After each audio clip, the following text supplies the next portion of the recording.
Okay, so we're going to continue with Genesis chapter 7.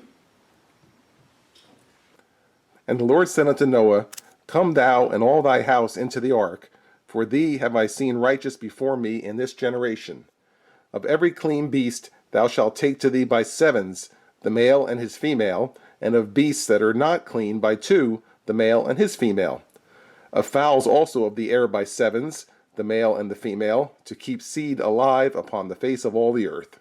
Now he's, this is still continuing with who or what to bring on board, right?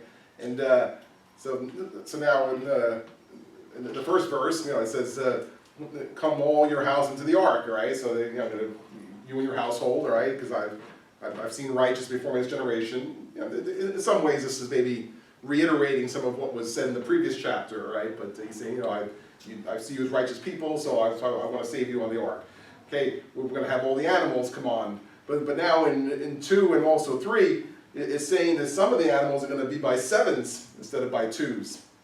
Okay, like in the second verse, every clean beast shalt thou take to thee by sevens, the male and the female, and beasts that are not clean by two. When it talks about clean beasts versus dirty beasts, it's saying that the clean ones are ones that you could eat. All right, and you can think today, right? I mean, there's certain animals that we eat and others that we don't. Okay, so it's not like you could get any animal and have it on your dinner table, right? I mean, we usually stick to cows and pigs and chickens and those kind, right? But so in any kind that you can eat, it says take 7 of that, and so with the assumption being that they're going to eat them, right? And so every so often we'll have a pork dinner, right, instead of just whatever else we're bringing, right? And I'm also guessing that maybe over time, perhaps some of them might have had more, I'll say babies, the animals, and then they would have had more, of this. So, but the idea of bringing 7 was that you have extra, so you can eat some, but of course don't eat them all, because otherwise we're out of pigs, all right? So, so you bring enough that you can eat some of them, but then there'll still be enough to continue with that particular species. All right, so that's why it says that in 7, or I mean in the second verse. Then the third verse also says the fowls of the air, because there's there's birds that we eat, like chicken and so forth. All right, so some of the birds we're going to be eating also. So again, take 7 of those, right? This way you have some extra to eat, and they'll still keep the species going for the earth. For yet 7 days, and I will cause it to rain upon the earth 40 days and 40 nights, and every living substance that I have made will I destroy from off the face of the earth. And Noah did according unto all that the Lord commanded him. And Noah was 600 years old when the flood of waters was upon the earth. At the time that God is now speaking to Noah, it's 7 days away. See, like the previous chapter, it was 120 years away. If you remember it's 120 years is all that the man has left. Now it's 7 days away. So therefore you can conclude that it took 120 years to build the ark, right?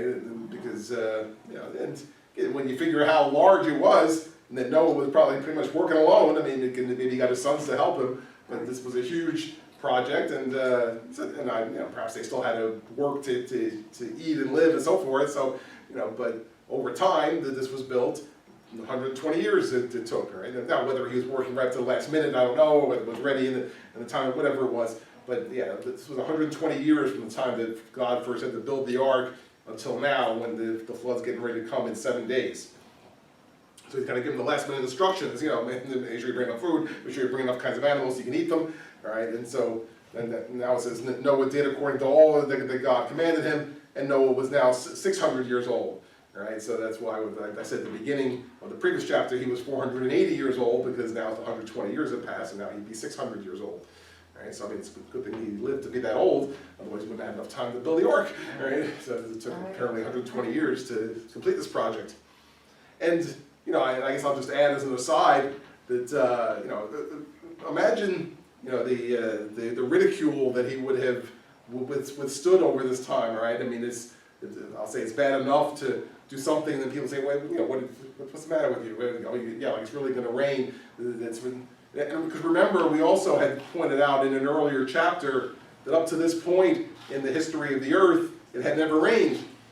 Right? So even making it even more so that the only water that came out of the ground, that's what was used to water all the trees and the grass and the flowers, was what came out of the ground. The water had never fallen from the sky. So so here's Noah not only saying that the earth's going to be flooded, it's water's going to fall out of the sky and it's going to flood the earth, and they think you're crazy, right? And they said that could never happen. So here, if he told anybody, they would have thought he was crazy. And then, so now he starts building this ark in his backyard, I suppose, and now people see this for 120 years. So for 120 years, he deals with this of having this huge monstrosity ark on his property, and people, I'm sure, thinking he was the crazy loon who was doing this, and he thinks water's going to fall out of the sky and flood the earth, and what a poor, crazy, misguided fool, right? But this is what he withstood to do what God had commanded. And Noah went in, and his sons and his wife and his sons' wives with him into the ark because of the waters of the flood, of clean beasts and of beasts that are not clean, and of fowls and of everything that creepeth upon the earth. There went in 2 and 2 unto Noah into the ark, the male and the female, as God had commanded Noah. And it came to pass after 7 days that the waters of the flood were upon the earth. So finally it says that Noah went into the ark, and his sons and his wife and his sons' wives, right, they all went in the ark. And so based on what I'm seeing, it sounds like that with 7 days to go is when they went in. Right, they weren't going to wait until the rain was starting. They were going to go in when God said to go in. So they went in now, and then they'll be ready for when the flood's going to come. Right, and here's the part where you have it depicted sometimes of all the animals going in. Right, it says it's in 9 it says they went in two and two unto Noah into the ark, the male and the female, as God had commanded Noah. So you can kind of picture a nice orderly procession, right, of all the animals 2 by 2 marching into the ark, and maybe there was a ramp like some of the pictures show, and they walk up the ramp and into the door and into the ark, and he shows them to their room, and this is where you're going to be for a little while now, and so that's how all the animals went in, and it points out that in 8 so of clean beasts and beasts that are not clean, and fowls and everything went in. Right, but the ones that were, of course, there were the 2s went 2 by 2, and then the extra ones they just brought in to be the extra, to be the food when they needed it. Right, and so finally in 10 it says, then it came to pass after 7 days that the waters of the flood were upon the earth. So that's why I'm assuming that they went in immediately when God is speaking, and then within 7 days that's when the water actually started to come onto the earth.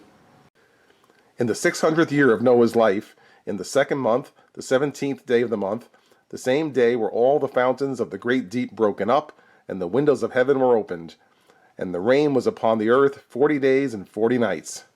In the selfsame day entered Noah, and Shem, and Ham, and Japheth, the sons of Noah, and Noah's wife, and the 3 wives of his sons with them, into the ark. So it's giving you like the exact day within Noah's lifespan as to when this occurred. Right, and so that was the day. It says the fountains of the great deep were broken up, the windows of heaven were opened, the rain came.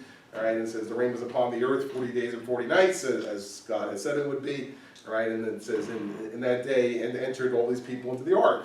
Noah, his 3 sons, and their wives. Now, I mean, based on this, I mean, it sounds like when it started to rain would have been when they went in. So, I mean, we were saying in the previous verses that it says within 7 days the flood was on the earth. So, I mean, putting those together, I'm going to conclude that perhaps it started to rain on the day they went in, and within 7 days it was beginning to get flooded. All right, I'm just going to conclude that based on putting all these together. Right, otherwise it sounds almost contradictory. So yeah, it's sounding like they went in on whatever day, and then within 7 days enough rain had fallen that it started to be flooding on the earth. They and every beast after his kind, and all the cattle after their kind, and every creeping thing that creepeth upon the earth after his kind, and every fowl after his kind, every bird of every sort. And they went in unto Noah into the ark, 2 and 2 of all flesh, wherein is the breath of life. And they that went in male and female of all flesh, as God had commanded him, and the Lord shut him in. All right, so it's one more time describing them all going in. All right, in verse 13 it had said that the people went in. All right, now in 14 it's again describing the animals that went in, every beast and the cattle, every creeping thing. 15 they went in 2 by 2. All right, so again maybe it's a little repetitive. It's reiterating what's happening, right? But this is again describing that they all made their way into the ark. And I guess the key point here in verse 16, right? It says that when they were all in the ark, at the end of verse 16 it says the Lord shut him in. right? So based on that, it would sound like God shut the door of the ark, right? In other words, time was up. So perhaps up to that point, maybe other people could have gone in if they wanted to, right? But once time was up, it says God shut the door, and so you would conclude then that there is no opening the door until it's all over, right? Because God shut them in to protect them from the flood that was coming. And the flood was 40 days upon the earth, and the waters increased, and bare up the ark, and it was lift up above the earth. And the waters prevailed, and were increased greatly upon the earth, and the ark went upon the face of the waters. And the waters prevailed exceedingly upon the earth, and all the high hills that were under the whole heaven were covered. 50 cubits upward did the waters prevail, and the mountains were covered. So as was said earlier, it says the flood was 40 days, okay, upon the earth, the waters increased, it says, and bear up the ark. So finally, when the water reached a certain level, the ark lifted off the ground, right? There was water everywhere, so now it became like first maybe a stream, a river, whatever, and it was up, and the ark actually went up off the ground, and it was on top of the water, which was the reason it was built the way it was built. It was working, right? That it was built in such a way that it withstood the flood, and it was able to float on top of the water, right, even as the water level rose. In 19 it says the water prevailed exceedingly on the earth, okay, and it says, and eventually the hills and even the mountains were covered, right? So I mean, really, it was going for everything. So there was no dry ground left, right? Because even if the mountains were sticking out, right, then somebody could have climbed up on top of the mountain and been saved, right? But now you would assume that they weren't as tall maybe as they are today, right? Because it says that 15 cubits upward the waters prevail. So 15 cubits is about 22 feet. Right, so obviously mountains are a lot taller than that today, but so we'll assume that there were no mountains taller than that, right? Or because it said that everything was covered, right? So there was no dry ground anywhere. So the hills were covered, the mountains were covered, because the water rose to that level, and the ark was floating up on top of all that. And all flesh died that moved upon the earth, both of fowl and of cattle and of beast, and of every creeping thing that creepeth upon the earth, and every man, all in whose nostrils was the breath of life, of all that was in the dry land, died. And every living substance was destroyed which was upon the face of the ground, both man and cattle and the creeping things and the fowl of the heaven, and they were destroyed from the earth, and Noah only remained alive, and they that were with him in the ark. And the waters prevailed upon the earth 150 days. Once the flood reached its peak, right, so the ark is floating on top of it, right? But now it points out that, of course, the purpose of the flood was to kill everything on earth. So that's what happened, right? In 21 it says, all flesh died that moved upon the earth, right? Fowl, cattle, beast, people, right? In 22, anyone whose nostrils was the breath of life, right? Who was on dry land, they all died, right?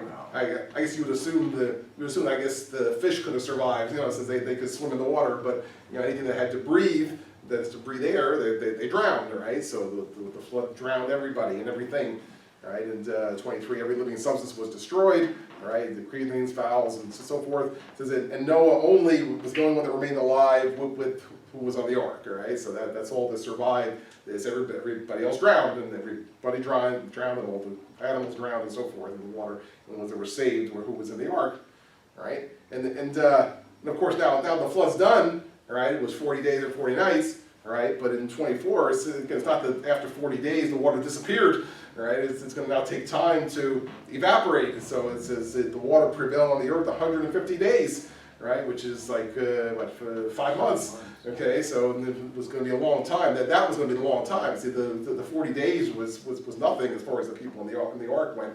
But they had to survive for like 6 months, altogether. So that's why they needed enough to eat and so forth, because they were going to be living on the ark for 6 months. So that's why it says the water prevailed for 150 days before they were finally going to be able to perhaps get out of the ark, which in the next chapter it'll talk about how they determined when the time came to get out of the ark. But it says the water was on there for 150 days.